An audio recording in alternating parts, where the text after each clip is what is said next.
Welcome to the Leap Health Workplace Podcast. Here we explore innovative, proven health and wellbeing solutions to drive your performance and productivity.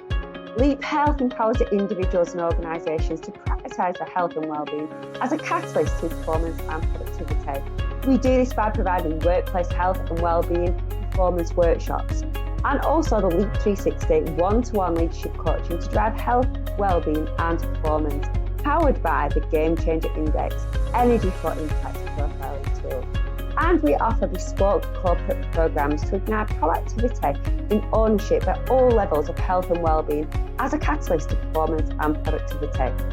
Whether you're sat at your desk right now or on the move, get ready to listen, get ready to invest your time and take action straight after. I'm Anna Ready. Let's get ready to make small steps to leap health. Hello and welcome to the podcast today. Today is going to be an amazing one. And at the last minute, I've just managed to get two guests for the price of one. So this is always a massive bonus. So a few months ago, I was introduced to Frank Bruno, who said, you need to speak with James Wright because he runs the Frank Bruno Foundation. And so James and I have spoken, learned a little bit more about what they do at the foundation and how they're really supporting people of all ages with the mental health through some really interesting ways and the program that they've set up. And I think, anyone listening today will be really interested and fascinated by what they do. So James has just got in touch this morning, which has been brilliant, to say that we've got Deni joining us as well, who actually was one of the first people to join the program. And it was that powerful that then he's taken it upon himself to be a volunteer as well and gain qualifications along the way. So I hope you're really going to enjoy this today. Without further ado though, I'm going to hand over to James and Dennis to tell me a little bit more about yourselves and really give yourselves justice to that introduction. Thank you for having us today. We're looking forward to this. My name's James Wright. I coordinate and lead programs here at the Frank Bruno Foundation in Northampton. My professional background is in fitness, nutrition, boxing, and also I'm a former social worker specialising in mental health services. So it's always been a passion of mine to deliver holistic mental health therapy, which is around exercise, nutrition, mindfulness, well-being, goal setting, very much a cognitive behaviour therapy approach to problem solving and working through issues. And we've kind of stemmed all that together that links in with Frank Bruno's values of mental health and on a holistic level to write and deliver programs for individuals that access us here at the foundation. And I'm assisted by a few coaches doing that, one of them including me and Deni. Yes, 100%. Again, like James said, thank you very much for having us. So I very much have the lived experience of mental health, as do all of us. And the foundation really impacted my life, and I wanted to kind of give back. So my volunteering role was to help with the coaching. And then I was offered my apprenticeship, which I completed. And then I was offered a full-time role here, which is what I'm doing now. Brilliant. And that's just real testament to the power of the programme that you're sat here today, Deni, with all that experience. So I'm interested how the foundation was actually set up. So I've heard a bit about your backgrounds. What actually drove Frank to set the foundation up? I think Frank's experiences around mental health obviously very well documented. And I think 20 odd years ago, Frank was probably the first so-called celebrity that had exposure to his mental health issues. Very, very tragically, the Sun newspaper influencer used the headline when Frank was detained under mental health at Bonkers Bruno locked up. And Frank fully accepts that, he has his battles with mental health and lives with mental health daily. But wanted to send a message out there that it's okay to experience mental health, because 20 years ago we used to perceive mental health as the dangerous, the crazy, the insane, and 1 in 5 of you will experience mental health, which kind of demonized it a bit, whereas kind of Frank wanted to deliver a message that actually everyone will experience mental health. We have different elements of mental health and it's okay to struggle, and there are different tools that you can use when struggling. And Frank wanted to share his experiences to give back to help those that are struggling. Really powerful. I think going back to, as you said, 20 years ago, it was completely different, wasn't it? And if we want to move forward, it's all about making those brave changes, like Frank did, raise the awareness around mental health so that things can change, and things have massively improved, haven't they, over the years? But unless we continue to show those little bits of vulnerability, it really hinders the acceleration of recognising the importance of managing our mental health. I listened to a recent podcast that you'd done, and I love the phrase you said: the most important ingredient in mental health is time. Tell us a bit more about your perspective on that, James, and Deni, I'd love to know yours as well. So I was thinking about this last week we talk a lot about mindfulness in today's world. And I was thinking, where has that come from? We now implement it to make us stop. Because ultimately our lives in today's world are very chaotic, very rushed. We never have time anymore. So if I look back, 20 years ago, if I got the bus to work, I didn't have one of these things to stare at. So what I would do is I'd stare out the window of the condensation dripping around the bus window, and I'd think things through. That was my mindfulness. If I walked home from work, that time that I'd allocated, that was my mindfulness. Now we're implementing some fantastic techniques to use, and they're really important. But a lot of that is required now because we are literally stuck to screens, stuck to our work. Our lifestyles are so rushed and so busy and stable that we actually don't take time to stop. The human body and mind is not designed to go full out 100 miles an hour non-stop. It's designed to relax. If you look at when individuals are struggling with issues around anxiety, we use distraction techniques to stop and relax the brain, to distract the brain from what it's thinking.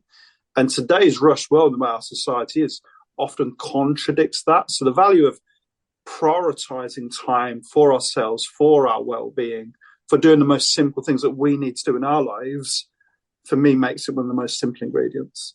I think not only that as well, we have obviously so many people driving nowadays. Even when I was younger, I'm only 20 years old, but I was walking to school with my mum, and then my mum would walk to work, and those stresses of maybe getting me ready for school, my mum could release those on the way to work walking. And now it's all driving, so maybe she'd be stressing over the traffic and, am I going to make it there? So even just day-to-day life, we haven't got that time as such, or people don't prioritise that time as such as much as they used to. Really, really see where you're coming from with this, totally. It's all about that, maybe that transition time, isn't it? That it's kind of been eliminated out of our lifestyles. So, to anyone who's just listened, didn't see the screen when James said, this is what we've got, is held up a mobile phone, and this is what is stopping us having that mindfulness during those transitions. And yeah, Deni talking about you walking to school, it was only a few weeks ago, and I saw a lad out doing his paper round and thought, yeah, when I was a kid, we all did paper rounds, and that was kind of our transition, get ready for going to school, a bit of fresh air and a bit of movement. Whereas our digital world has taken it off us, and our minds are consumed so much. And they only did a workshop yesterday with lots of really high up professionals who think they're too busy to take that time to rest their mind, but may not think that in 10, 20 years' time, or even less than that maybe. So yeah, I think. Or usually what happens is burnout or a health issue or stress comes along, and that forces the issue to stop, and then makes us realise that the life we've been living is very unbalanced and very unhealthy. Definitely. So I guess it's really important to be recognising early on and treating early on. And another words that you'd mentioned before, James, as well, is that we don't have to wait until we're mentally ill to manage our mental health. So from both of your perspectives, what would be your top tips on that early intervention? I think for me, it's firstly acknowledging that we all experience mental health daily. We have positive mental health, we have negative mental health, and then you have mental ill health. Unfortunately, I stitched Deni up in a lot of our workshops when I talk about positive and negative mental health, because Deni supports Everton Football Club. So a lot of averages, this team might have lost the weekend. I support Liverpool. They've been doing all right recently. So, but that seems quite a comical element to look at it. But actually, the significance of how someone's football team does can have an impact on the rest of their day, can't it? But we have positive mental health, and we need to invest into that, raising our endorphins, which we don't do enough naturally in today's world. We get rushes from our devices rather than getting it through exercise or walking or socialization or focusing on our goals and our hobbies and our interests. That's all positive for our mental health. That has to be balanced with negative mental health. And negative mental health can be stress at work, a fallout with friends. They can all affect our mood, our anxiety levels. These things happen daily in everyone's life, and your mental health can fluctuate throughout the course of a day. Some people, unfortunately, experience mental ill health and need some more professional intervention. But even that doesn't have to be for the rest of their life. It could be a chapter of their life. And I think what we have to do is try and teach people the skills to manage the balance between positive mental health and negative mental health. And then that is less likely then to occur mental ill health. I think the education on understanding that the human emotions will be up and down. So especially for the young people, that they'll be watching these YouTubers or streamers and they're constantly upbeat, constantly happy. And these young people are going, well, they must feel like this all the time. That's just unrealistic, completely unrealistic. So it's about the education of saying, like, you can't chase happiness 24/7 because that's never going to happen. That's not a normal human emotion. You can't be happy 24/7. You will have ups and downs. So teaching these young people that, you know, maybe being anxious to go to school because you're a little bit late, that's a normal human reaction. You don't have anxiety disorder because of that. It's just a normal human reaction, and educating them on, well, you know, how to normalize it and maybe understand that you are normal for being a little bit anxious, or, you know, things like that. Yeah, so if anyone, you know, whoever's listening now, this is a real key take-home message. You know, we are never, you know, on cloud nine all the time. Life is a roller coaster, isn't it? But it's how we manage that roller coaster of life and recognizing how we're feeling mentally, and putting interventions in place to help us and overcome those really difficult times. So Deni, this is a question for you. So you mentioned, you know, how we see so much on social media about what other people are doing. Do you feel this has a bigger impact on younger people? And that's no disrespect to you, James, saying that you're older than Deni. You don't. You feel I'm too old. Me 20. I think that young people are more impressionable, and obviously they have less life experience. So I think they're more influenced. So I think they do suffer with it more, and obviously YouTube is more of a younger audience than maybe watching the news as an adult. It's definitely a younger audience for YouTube and things like that. So yeah, I'm not going to sit here and blame all of the YouTubers for doing what they're doing, because, you know, that's their job. They want to make people happy. But do I think that too much time watching these people and spending less time on yourself can affect young people? 100%, no doubt about it. Because I suffered with that when I was struggling with my mental health. I'd just sit at home and I'd watch other people's lives instead of myself. And I wouldn't concentrate on myself. It would always be, oh, what's this person up to? Or what's this streamer or YouTuber doing? And it was always that. So yeah, I think the young and the impressionable really are affected by social media quite a lot. Yeah, and that's definitely something we need to watch out in the future as well, as to how that manifests. Now, I put a recent post on social media of my kids sat on the top of this beautiful hill looking out, Pendle Hill, which is really close to us. It looked like, you know, I've got the idyllic life with 3 kids that loved each other, arms around each other. You know, seconds before that, they were belting each other. I was fearing one were going to push them off the top of the hill, and we'd had tantrums all the way up to the top of the hill. And just to like make the point that it's so easy to paint a pretty picture, and actually it's not always that way. So to learn a bit more now about what you do at the foundation, what's involved with the programs, and what can people expect when they come along to the foundation? We have different services. Our main service that's known is our Round by Round program. That's run on a Monday and a Tuesday for different groups of people. That's an 8-week program.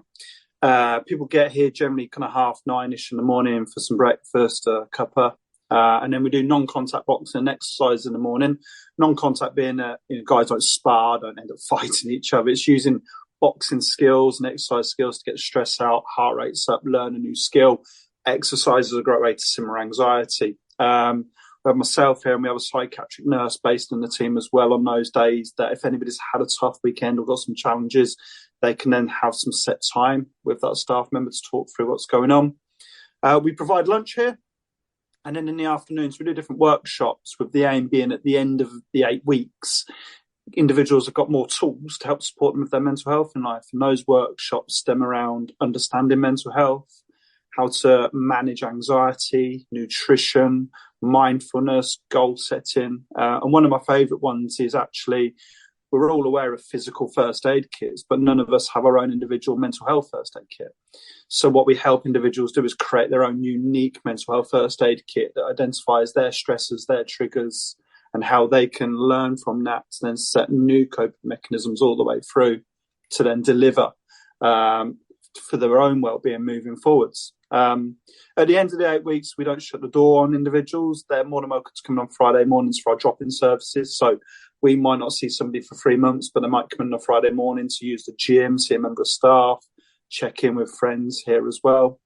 We provide young people's programs on a Wednesday for young people that can't access education for many different reasons, such as mental health, behavioural problems. So we give them a provision here. On Thursdays, we do kind of one-to-one work. So it might be somebody from a local hospital comes in to do some one-to-one work with coaches or young people, or we do mental health in the workplace here for businesses and organisations. And on Fridays, we go back to our young people's programs, which Deni and our other coach, Joe, with a nurse based on our team, again, Dale, they run young people's sessions in the afternoons and early evenings around non-contact boxing, exercise and workshops again. So that's a little gist of, I guess, our working week. And then we also have an amateur boxing club. We have a kickboxing club that hires it. We have professional adults who come in the evenings to do exercise and training classes, and Deni leads his own classes with our coaches in the evenings and weekends as well. Wonderful, wonderful. And just going back to, you said that people go away with a unique mental health first aid kit. That sounds amazing. And that kind of goes back to the point we were discussing, Deni, doesn't it? Around, excuse me, around how you don't then compare yourself to others, because everyone is so unique, and your own personal first aid kit, I guess, is going to be quite different to somebody else's, but it really creates that uniqueness and enables individuals to understand themselves better. And absolutely loving the whole holistic approach, because we can never treat anything in isolation, can we? It's just empowering people with all the tools that they possibly can. I'm intrigued to learn a little bit more about young people, and you know how you really made a difference. Obviously, Deni's living experience, but how you really make a difference in their kind of lives. There was an experience a situation I'd heard about recently, where at a school where they were all about inclusive punishment. So if one child did something wrong, the whole class suffered. So 2 lads were misbehaving a little bit, being a bit boisterous. So as a consequence, they kept them all in during break time. My thoughts, I don't know what your thoughts are, surely them lads just needed to let off a bit of steam, and they needed to do a bit of movement and exercise. And I guess that's what you're offering young people, isn't it? An alternative way to education. How do you think education and the traditional system could be enhanced based upon your knowledge and experience from your youth programme? I think I'll answer from my old head, and then Deni can answer from someone who's very engaged in running the sessions, I guess. So I think for many of our services and systems are out of date. You know, firstly, I do feel for schools, because my expectation of school is to provide education, and if my child was struggling, to find ways to support that child. But I think schools are really up against it with the expectation put upon them now to be social workers, nurses, probation officers, referees and everything else. And post-COVID, there is clearly a rise in young people with mental health needs and behavioural problems. Generally for me, when a child is presenting in a certain way, sometimes they're trying to tell you something that they don't know what they're trying to tell you. And defiance and challenging behaviours and emotional behaviour can be an example of that, can't it?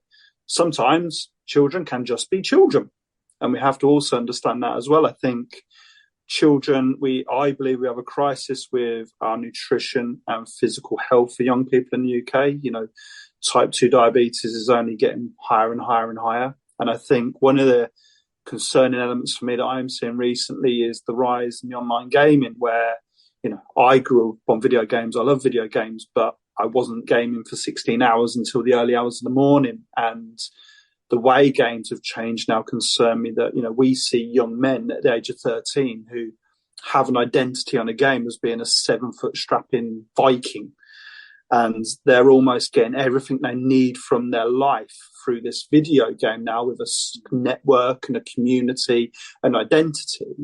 So then when actually they're in the real world, they actually don't feel as confident or as secure, and struggle to engage with people because they're not in this fantasy world that they prefer to live in.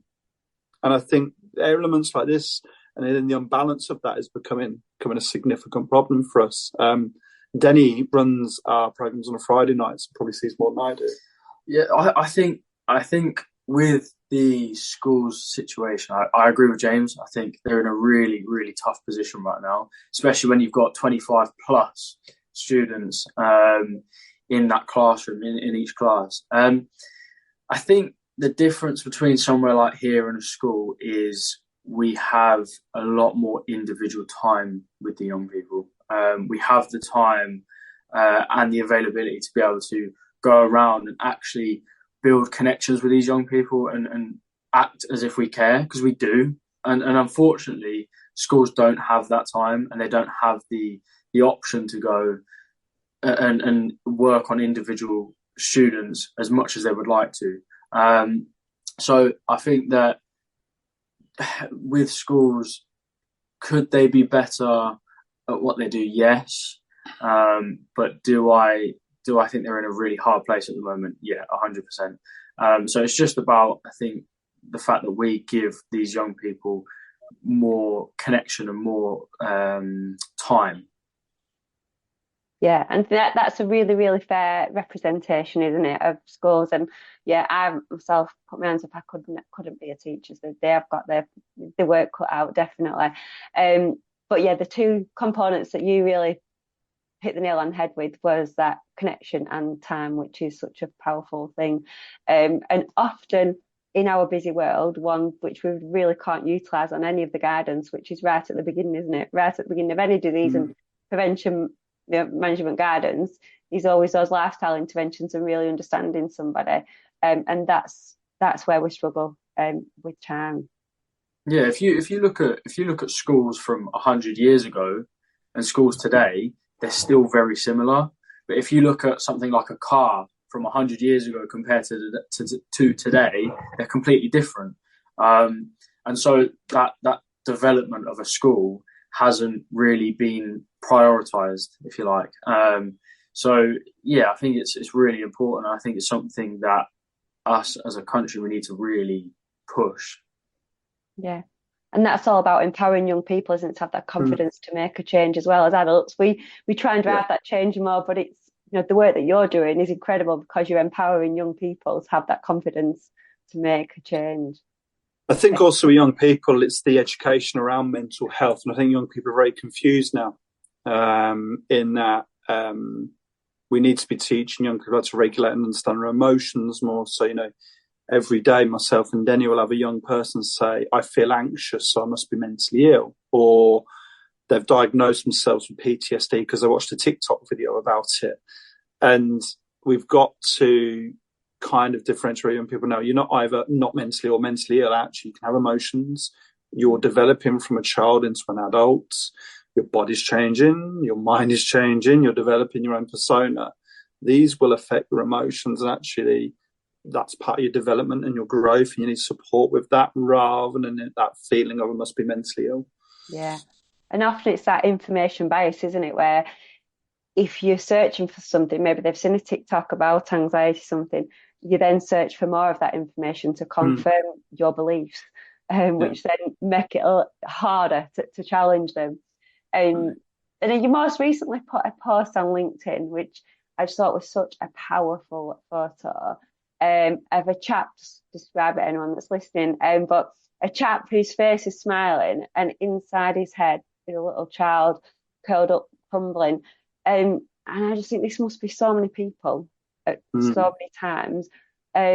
What do you think we can really do to break that mismatch between those things? And what are the types of things we can say to people to really understand them more and be able to help them, because 9 times out of 10, you ask someone if they're okay, and they're going to just say yes.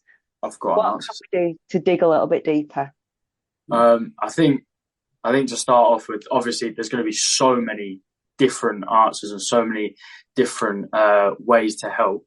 But feeding that inner child, it's a really important thing. So I did a little bit of digging and thinking to myself, because I've got a younger sister and she's amazing at drawing, but recently she's gone into upper school and slowly, progressively stopped drawing.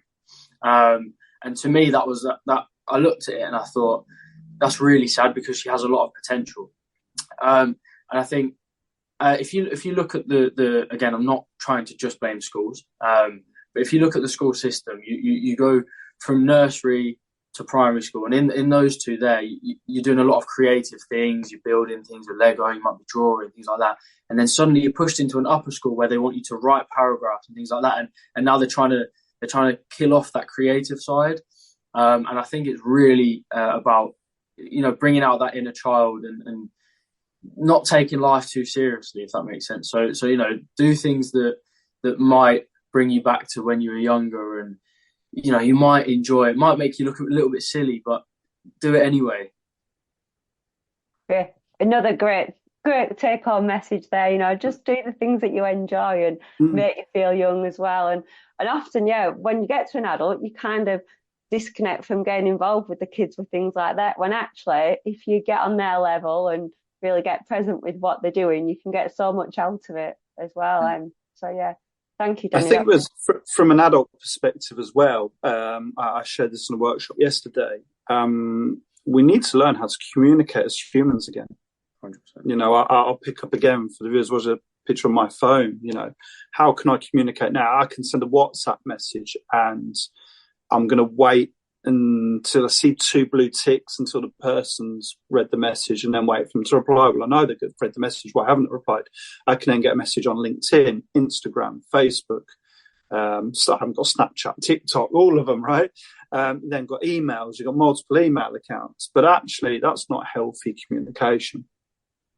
Healthy communication is by actually talking to somebody and having the listening skills. And I think we need to encourage individuals to learn the listening skills more, because ultimately when we want to talk, we want 2 things. We want to be listened and we don't want to be judged.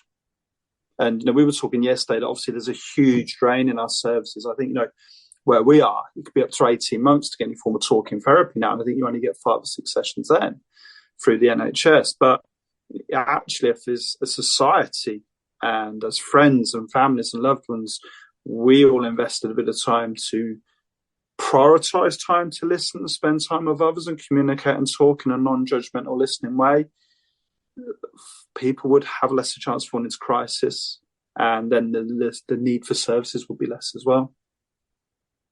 Definitely. And we all know, don't we, if we've got a problem, once you've spoken about it, it just helps you to create that clarity in your mind, and you do immediately feel a little bit better from speaking about it. We asked a question quite recently in a workshop. When was the last time you felt fully heard and fully understood? And it was quite powerful, because nobody could actually remember when they felt like they'd really truly felt heard and really felt understood. And as humans, we need that. We need that to build up that connection. And in terms of our well-being, connection and belonging is one of the most important factors. I think that's really powerful, to really focus on that active listening and actually taking in what other people are saying. With like listening and communication as well, you mentioned active listening, and I think especially after COVID as well, COVID did not help. But with our young people, I was doing some stretches at the end of the session a couple of months back, and we had this young person, and she was watching TikTok while doing these stretches, and and it made me go, these young people's attention span is getting shorter and shorter, because it's going to, when I was younger, I used to watch maybe 20, 25-minute video, and then it goes to 10, and then it goes to 5 minutes, and then it goes to 30 seconds, and then 10 seconds, and now every 10 seconds they're stimulating the brain with a new stimulus, and it's these young people are really struggling to have a conversation because it's boring them. It is, and it's getting that dopamine hit, isn't it? That's that it's addictive, and they need it more and more. Yeah, definitely. So, in terms of this, your program that you do, I'm just going to touch on this. I don't think we really explored it as much as I wanted to. In terms of like the non-contact sports, when you Google it, there's absolutely loads and loads of benefits of non-contact sports. I don't think people probably always realise all the benefits that they are. What do you see as some of the key benefits from including that non-contact boxing?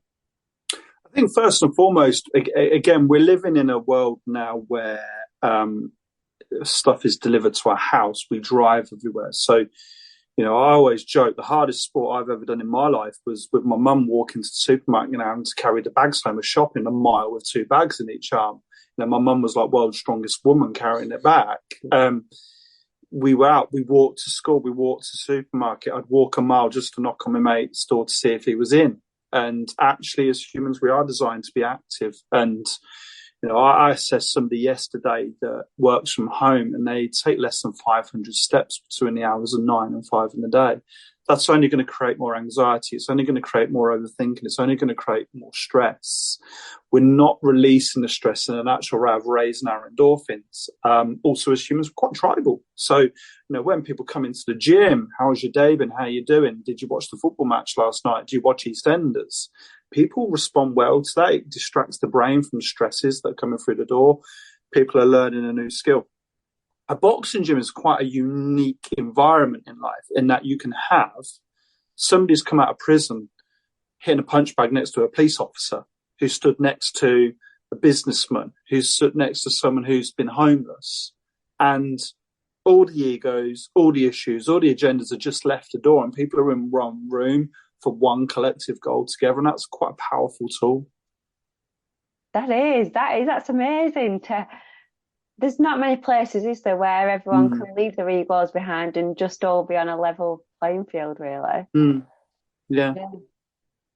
What about your thoughts, Deni? What are your thoughts on that? Well, I think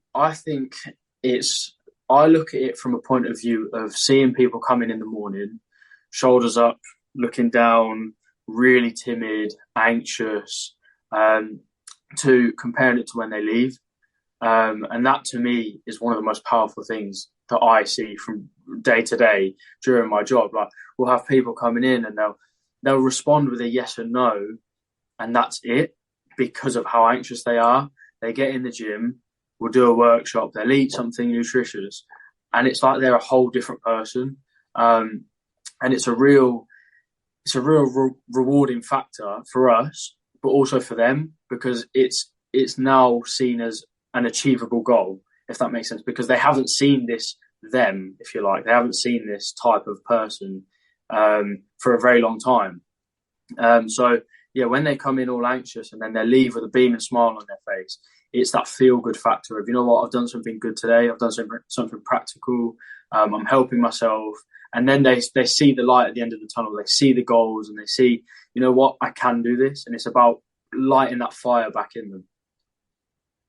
Yeah, lighting that fire back in them. And actually to think that the waiting list now could take 18 months or longer to light that fire back in them again feels like we're really not doing the world justice, does it? But just probably shows the efficacy and powerfulness of what you're actually doing at the programme. So if there's someone sat here right now thinking, I am really, really struggling, it sounds like the work that you're doing is wonderful, but they just don't really know where to go, because often the case is that once you get really worried and you get yourself in a bad place, it's hard to actually even think what should be my next step. What would you advise somebody who's really, really struggling now? The first part is the hardest, and that's to ask for help. And we're not very good at that as humans, because we're scared of judgment. But, go to a loved one, a friend, someone that you feel safe with, and say you're struggling. I need some time. I need a cuppa. I need a coffee. I need someone just to help me gain some refocus. If that struggle is more prominent, then you do need some professional help and accessing the GP straight away. And the GP can look at different options that are available to you. The problem is different counties in Northamptonshire have many different waiting lists and services available here. So, Northamptonshire, whilst we have a statutory waiting list for services that's quite high, we have some amazing voluntary sector services that now GPs have social prescribers in that can help people access. We have some amazing charities that we work closely with that people can help for very, very different needs. But I think the first bit is always reaching out and just to someone you trust and asking for that bit of help and time for me. Definitely. And so often that person's waiting there to help you. They just don't always know how to approach it with you. So maybe they're just waiting for you to approach them. Sorry, Deni, I interrupted you then. I wasn't actually listening, was I? I think, like James said, it's important to speak to the right person, making sure that they don't turn what you're saying around and talk about themselves, making sure that they're listening. Like we said, active listening. It's a really important thing. But I think what I would say is don't focus on the long-term goal of I want to fix myself. And that's a really common like goal. And to me, I don't like the words I'm going to fix myself. So, I think creating those short-term goals, those medium-term goals, and then go into the long-term goals. Because as soon as you focus on that long-term goal, you are setting yourself up to fail completely. Yeah, and it just feels more manageable with those short-term goals. So, again, I'm just trying to make this really actionable and simple for anyone who's listening. What might be some examples of those short-term goals that you might? To put it in, so really down, what might those small little steps be? So I would say I'll use my situation as an example. So I really struggled for about 6 months where I would not leave my house or my room.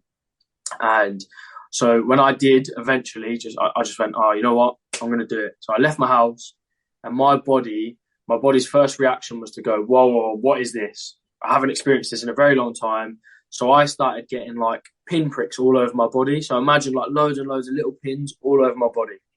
And that was my body's reaction to going, I have no idea what this is. I'm scared. Go back home. So my long-term goal was to be able to go for a walk without that reaction, or maybe go to the gym without that reaction, or just have a social experience without having that anxious reaction. Now, I couldn't just leave the house and go for a walk with that. That was completely undoable for me because my body would just react in that way. So I went, you know what? I'm going to go out for 30 seconds. I'm just going to stand out in the back garden for 30 seconds, right? Might go out with my mum, have a chat. It might start. Okay, so I'm going to go back inside. I might get in bed, so something's touching it, so it's itching it a little bit. Bearing in mind it was a painful feeling, so it wasn't easy. It wasn't like it was itching. Like, I think it's really important for people to understand that a lot of it isn't easy. It's really important that you push through it. So I would stand out in the back garden for 30 seconds, then go into bed, obviously, so something's touching it, a little bit soothing. And then I'd go, you know what, I'm going to go out for a little walk around the block quickly. Maybe that might take a minute, right? So I'd do that, and then I might start running because it starts to hurt, so I'd go home. But I was slowly exposing myself to normality, if you like, to these social situations. So my body knew that I'm not in danger. I'm not going through anything dangerous. And then eventually I'd be able to walk around the block without running, and I wouldn't have these painful feelings all over my body. And then I'd be able to go to like my cousin's birthday party, or, a social experience. And then now I'm meeting new people every week, and I'm all right doing it. I still get it, especially when meeting new clients. I do still get it, but I've learned how to manage it. And that's something that the foundation really, really helped me with. Oh, thank you for sharing that. Thank you. That's it's incredible. It's incredible how much progress you've made, and incredible to see that. They're just small steps, and I think that is just so useful for people to hear about how you can just, go from a place of not being out for 6 months and then just make such small steps.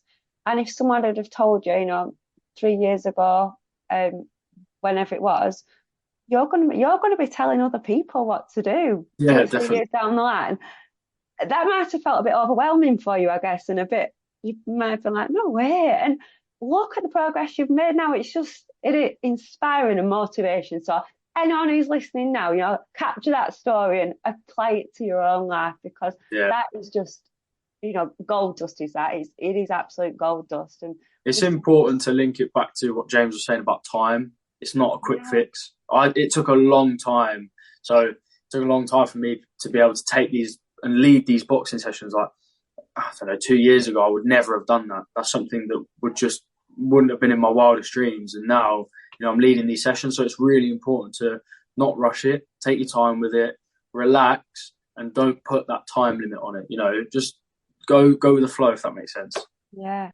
I think you're really looking at yourself as an individual. So really knowing you as a unique person as to what are the steps that are going to really change your life. So well done. Incredible. So I think we're coming towards a bit of an end here, and what a great way to be closing this podcast with such an amazing story of success. But if people want to find out more about the work that you do, if they can access the amazing work that you're doing, how can they get in touch and how can they get involved? Social media, there is the Frank Bruno Foundation. More specific than what goes on here in our central location is the Frank Bruno Foundation, Northampton. We're on Facebook, Instagram, LinkedIn. We're on anything else? You do have a social media. No.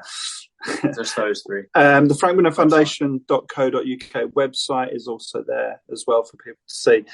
Frank himself does share our stuff on his social media following as well. Wonderful. And just once again, I just want to thank you both for your valuable knowledge and wisdom and stories that you've shared as well. I do feel like it's really, really interesting and really useful for anybody listening now. And even if it's not you listening right now that's struggling, I'm sure you know somebody, and I'm sure you know somebody that these words of wisdom could really, really help and make a big impact on their life. So open up those conversations, share what you've learned during this time. As we started the podcast by saying, it was a different time when Frank opened up about his mental health. Let's try and make as much progress over the next 20 years by using what we know now and making it contagious with other people, that we talk about it, that we help others as well. And let's listen to what they have to say. Thank you so much. Do either of you have anything else to share before we close? Over to you. Nah, I think we've covered a lot of it. I think, like I said, just take your time with it. Don't stress about it. It does take time. One of my favourite quotes is that quite often people tell me they've had a bad day, and I always come back and say, did you have a bad day? Or did you endure a bad 20 minutes that then took over your day? And if you can learn the tools and the skills that allow you to remove yourself from the emotional response of the 20 minutes, that 20 minutes won't take over your day. Brilliant. Did you really have a bad day? Question it. So before you stop listening, I want you to pause. What did you take away from the podcast today? What small steps will you start? And what did you hear that you know could help someone else to make small steps to lead their health, well-being, productivity and performance? Please do share this episode and please subscribe to the podcast. And remember that Leap Health are here to provide workplace, health, well-being and performance workshops, one-to-one coaching and bespoke corporate solutions to help the world make small steps to leap health, well-being, productivity and performance. Please do get in touch. It's Anna at leaphealth.co.uk. Have a great day.